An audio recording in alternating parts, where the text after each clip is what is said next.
대법원 2022년 12월 29일 선고 2017도 10007 판결 사건명 의료법 위반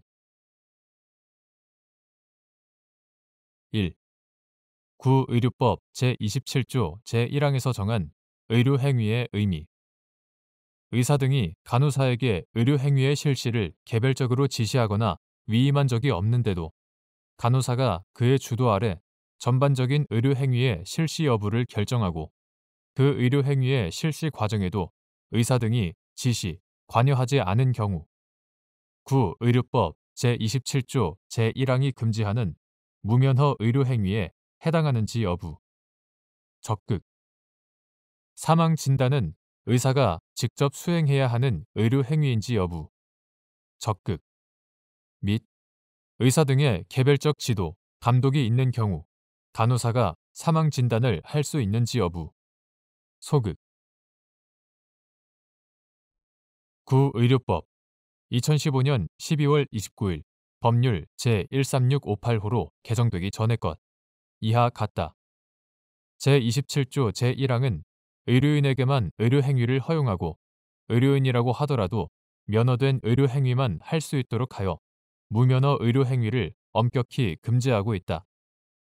여기서 의료행위란 의학적 전문 지식을 기초로 하는 경험과 기능으로 진찰, 검안, 처방, 투약 또는 외과적 시술을 시행하여 하는 질병의 예방 또는 치료 행위 및 그 밖에 의료인이 행하지 않으면 보건위생상 위해가 생길 우려가 있는 행위를 말한다. 의사, 치과의사 또는 한의사, 이하 의사 등이라 한다. 의사 등이 간호사로 하여금 의료행위에 관여하게 하는 경우에도 그 의료행위는 의사 등의 책임 아래 이루어지는 것이고 간호사는 보조자이다. 간호사가 의사 등의 진료를 보조하는 경우 모든 행위 하나하나마다 항상 의사 등이 현장에 입회하여 일일이 지도, 감독해야 한다고 할 수는 없고 경우에 따라서는 의사 등이 진료의 보조 행위 현장에 입회할 필요 없이 일반적인 지도, 감독을 하는 것으로 충분한 경우도 있을 수 있으나 이는 어디까지나 의사 등이 그의 주도로 의료행위를 실시하면서 그 의료행위의 성질과 위험성 등을 고려하여 그중 일부를 간호사로 하여금 보조하도록 지시 내지 위임할 수 있다는 것을 의미한 것에 그친다. 이와 달리 의사 등이 간호사에게 의료행위의 실시를 개별적으로 지시하거나 위임한 적이 없음에도 간호사가 그의 주도 아래 전반적인 의료행위의 실시 여부를 결정하고 간호사에 의한 의료행위의 실시 과정에도 의사 등이 지시, 관여하지 않은 경우라면 이는 구의료법 제27조 제1항이 금지하는 무면허 의료행위에 해당한다.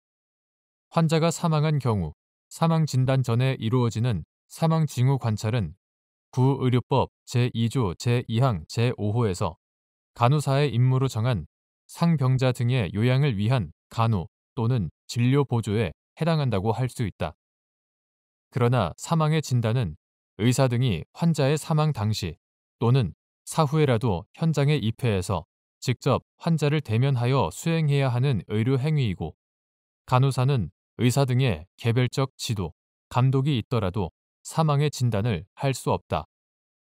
사망의 진단은 사망 사실과 그 원인 등을 의학적, 법률적으로 판정하는 의료 행위로서 구의료법 제17조 제1항이 사망의 진단 결과에 관한 판단을 표시하는 사망 진단서의 작성, 교부 주체를 의사 등으로 한정하고 있고 사망 여부와 사망 원인 등을 확인, 판정하는 사망의 진단은 사람의 생명 자체와 연결된 중요한 의학적 행위이며 그 수행에 의학적 전문 지식이 필요하기 때문이다.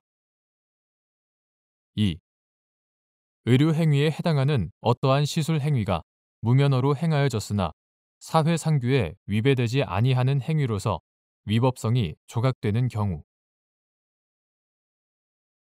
의료 행위에 해당하는 어떠한 시술 행위가 무면허로 행하여졌을 때에는 그 시술 행위의 위험성 정도, 일반인들의 시각, 시술자의 시술 동기, 목적, 방법, 횟수, 시술에 대한 지식 수준, 시술 경력, 피시술자의 나이, 체질, 건강 상태, 시술 행위로 인한 부작용 내지 위험 발생 가능성 등을 종합적으로 고려하여 법질서 전체의 정신이나 그 배후에 놓여있는 사회윤리 내지 사회통념에 비추어 용인될 수 있는 행위에 해당한다고 인정되는 경우에만 사회상규에 위배되지 아니하는 행위로서 위법성이 조각된다.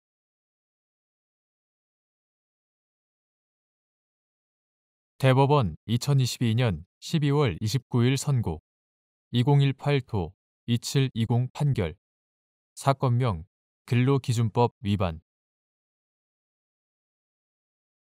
구 근로기준법 제44조 제109조의 입법 취지 근로자가 상위 수급인의 처벌을 희망하지 아니하거나 처벌을 희망하는 의사를 철회하는 의사표시를 하는 경우 하수급인 또는 그 직상 수급인의 처벌을 희망하지 아니하는 의사표시도 포함되어 있는지를 판단하기 위하여 고려해야 할 사항.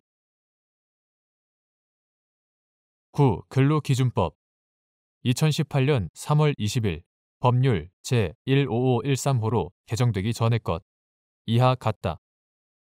9. 근로기준법 제44조 제1항은 사업이 여러 차례의 도급에 따라 행하여지는 경우에 하수급인이 직상수급인의 귀책 사유로 근로자에게 임금을 지급하지 못한 경우에는 그 직상수급인이 하수급인과 연대하여 하수급인이 사용한 근로자의 임금을 지급할 책임을 지도록 규정하면서 직상수급인의 귀책 사유가 그 상위수급인의 귀책 사유에 의하여 발생한 경우에는 상위수급인도 연대하여 책임을 지도록 하고 있다.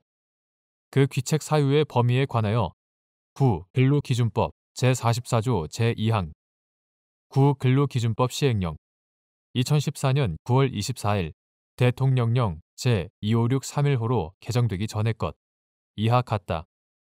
구 근로기준법 시행령 제24조는 정당한 사유 없이 도급계약에서 정한 도급금액 지급일에 도급금액을 지급하지 아니한 경우 제1호 정당한 사유 없이 도급계약에서 정한 원자재 공급을 늦게 하거나 공급을 하지 아니한 경우 제2호 정당한 사유 없이 도급계약의 조건을 이행하지 아니하여 하수급인이 도급사업을 정상적으로 수행하지 못한 경우 제3호 정상적으로 수행하지 못한 경우로 정하고 있다.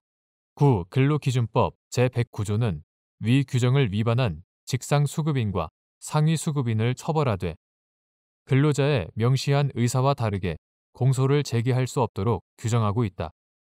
이는 본래 임금 지급 채무는 근로계약의 당사자로서 근로자와 직접적인 근로계약 관계를 맺고 있는 사용자가 부담하는 것이 원칙이지만 사업이 도급에 의하여 이루어지는 경우에 하수급인은 도급인에게 실질적으로 의존하거나 종속되어 있는 경우가 많으므로 하수급인이 직상수급인이나 그 상위수급인의 귀책 사유로 근로자에게 임금을 지급하지 못한 경우에는 직상수급인과 그 상위수급인에게 하수급인과 연대하여 임금을 지급할 책임을 부담하도록 함으로써 그러한 사업에 종사하는 근로자의 임금 채권을 보호하기 위한 취지이다.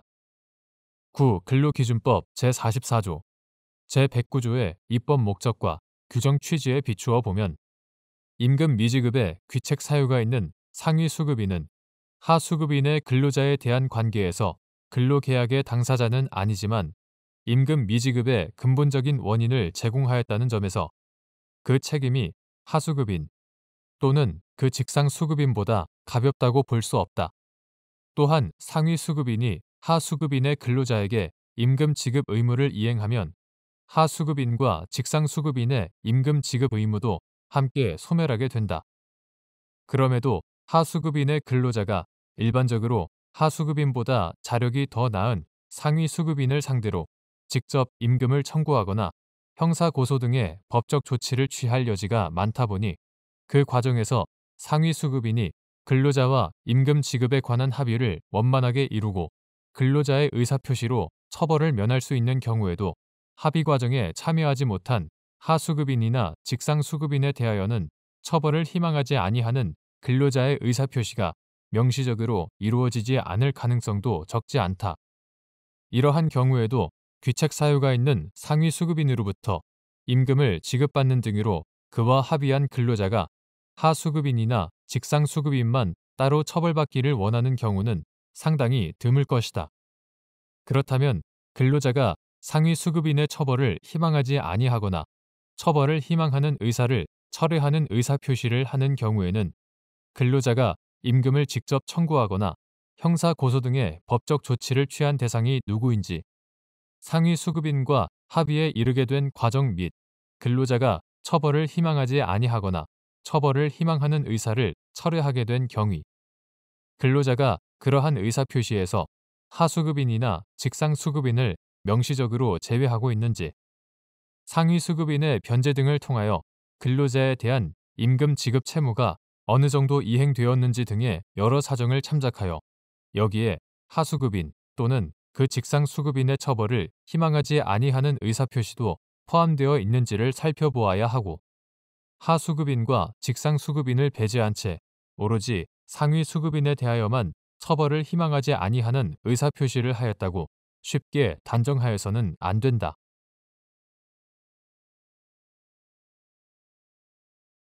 대법원 2022년 12월 29일 선고 2021도 2088 판결 사건명 횡령 1. 형법 제335조 제1항에서 정하는 반환의 거부의 의미 및 판단 기준. 반환 거부에 정당한 이유가 있는 경우 불법 영득의 의사가 인정되는지 여부. 소극. 형법 제355조 제1항에서 정하는 반환의 거부란 보관물에 대하여 소유자의 권리를 배제하는 의사표시를 하는 행위를 뜻하므로 반환의 거부가 횡령죄를 구성하려면 타인의 재물을 보관하는 자가 단순히 반환을 거부한 사실만으로는 부족하고 반환 거부의 이유와 주관적인 의사들을 종합하여 반환 거부 행위가 횡령 행위와 같다고 볼 수 있을 정도여야 한다.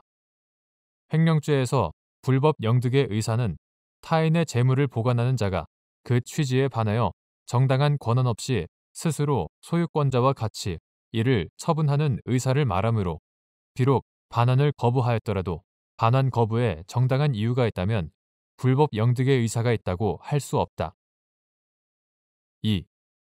주류업체 갑 주식회사의 사내이사인 피고인이 피해자를 상대로 주류대금 청구 소송을 제기한 민사 분쟁 중 피해자가 착오로 피고인이 관리하는 갑회사 명의 계좌로 금원을 송금하여 피고인이 이를 보관하게 되었는데 피고인은 피해자로부터 위 금원이 착오 송금된 것이라는 사정을 문자 메시지를 통해 고지받아 위 금원을 반환해야 할 의무가 있었음에도 피해자와 상계 정산에 관한 합의 없이 피고인이 주장하는 주류대금 채권액을 임의로 상계 정산한 후 반환을 거부하여 횡령죄로 기소된 사안에서 피고인이 피해자의 착오로 갑회사 명의 계좌로 송금된 금원 중 갑회사에 피해자에 대한 채권액에 상응하는 부분에 관하여 반환을 거부한 행위는 정당한 상계권의 행사로 볼 여지가 있으므로 피고인의 반환 거부 행위가 횡령 행위와 같다고 보아 불법 영득 의사를 인정한 원심 판결에 법리 오해에 잘못이 있다고 한 사례.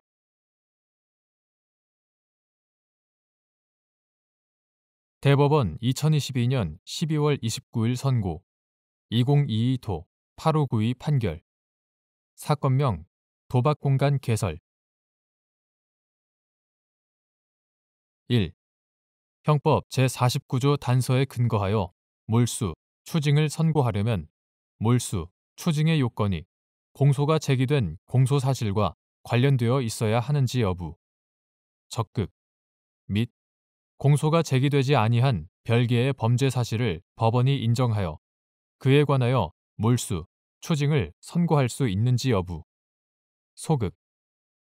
이러한 법리는 형법 제48조의 몰수, 추징 규정에 대한 특별 규정인 범죄 수익 은닉의 규제 및 처벌 등에 관한 법률 제8조 내지 제10조의 규정에 따른 몰수, 추징의 경우에도 마찬가지로 적용되는지 여부, 적극. 형법 제49조 단서는 행위자에게 유죄의 재판을 하지 아니할 때에도 몰수의 요건이 있는 때에는 몰수만을 선고할 수 있다고 규정하고 있으므로 몰수는 물론 이에 가름하는 추징도 위 규정에 근거하여 선고할 수 있으나 우리 법제상 공소 제기 없이 별도로 몰수, 추징만을 선고할 수 있는 제도가 마련되어 있지 아니하므로 위 규정에 근거하여 몰수, 추징을 선고하려면 몰수, 추징의 요건이 공소가 제기된 공소사실과 관련되어 있어야 하고 공소가 제기되지 아니한 별개의 범죄 사실을 법원이 인정하여 그에 관하여 몰수, 추징을 선고하는 것은 불고불리의 원칙에 위배되어 허용되지 않는다. 이러한 법리는 형법 제48조의 몰수, 추징 규정에 대한 특별 규정인 범죄수익 은닉의 규제 및 처벌 등에 관한 법률 제8조 내지 제10조의 규정에 따른 몰수, 추징의 경우에도 마찬가지로 적용된다. 2. 피고인이 영리의 목적으로 도박 공간을 개설하였다는 공소 사실이 제1심 및 원심에서 유죄로 인정되었는데 그로 인한 범죄 수익의 추징과 관련하여 피고인이 직접 도박에 참가하여 얻은 수익 부분에 대한 추징 여부가 문제된 사안에서 도박 공간을 개설한 자가 도박에 참가하여 얻은 수익을 도박 공간 개설로 얻은 범죄 수익으로 몰수하거나 추징할 수 없다는 이유로 전체 범죄 수익 중 피고인이 직접 도박에 참가하여 얻은 수익을 도박 공간 개설의 범죄로 인한 추징 대상에서 제외하고 그 차액만을 추징한 원심의 판단이 정당하다고 한 사례.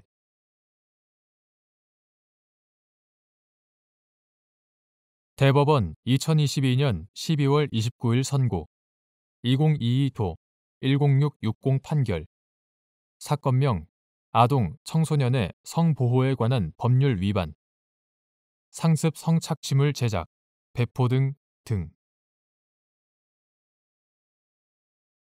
1. 신설된 포괄일죄 처벌법규가 시행되기 이전의 행위에 대하여 신설된 법규를 적용하여 처벌할 수 있는지 여부 소극 및 이는 신설된 처벌법규가 상습범을 처벌하는 구성요건인 경우에도 마찬가지인지 여부 적극 포괄일죄에 관한 기존 처벌법규에 대하여 그 표현이나 형량과 관련한 개정을 하는 경우가 아니라 애초에 죄가 되지 않던 행위를 구성요건의 신설로 포괄일죄의 처벌 대상으로 삼는 경우에는 신설된 포괄일죄 처벌법규가 시행되기 이전의 행위에 대하여는 신설된 법규를 적용하여 처벌할 수 없고 형법 제1조 제1항 이는 신설된 처벌법규가 상습범을 처벌하는 구성요건인 경우에도 마찬가지이다. 2. 공소장 변경이 허용되는 범위 공소사실의 동일성이 인정되지 않는 범죄 사실을 공소사실로 추가하는 취지의 공소장 변경 신청이 있는 경우 법원이 취할 조치 공소사실의 동일성을 판단하는 기준 공소장 변경은 공소사실의 동일성이 인정되는 범위 내에서만 허용되고 공소사실의 동일성이 인정되지 않는 범죄 사실을 공소사실로 추가하는 취지의 공소장 변경 신청이 있는 경우 법원은 그 변경 신청을 기각하여야 한다. 형사소송법 제298조 제1항 공소사실의 동일성은 그 사실의 기초가 되는 사회적 사실관계가 기본적인 점에서 동일하면 그대로 유지되고 이러한 기본적 사실관계의 동일성을 판단할 때에는 그 사실의 동일성이 갖는 법률적 기능을 염두에 두고 피고인의 행위와 그 사회적인 사실관계를 기본으로 하되 규범적 요소도 아울러 고려하여야 한다.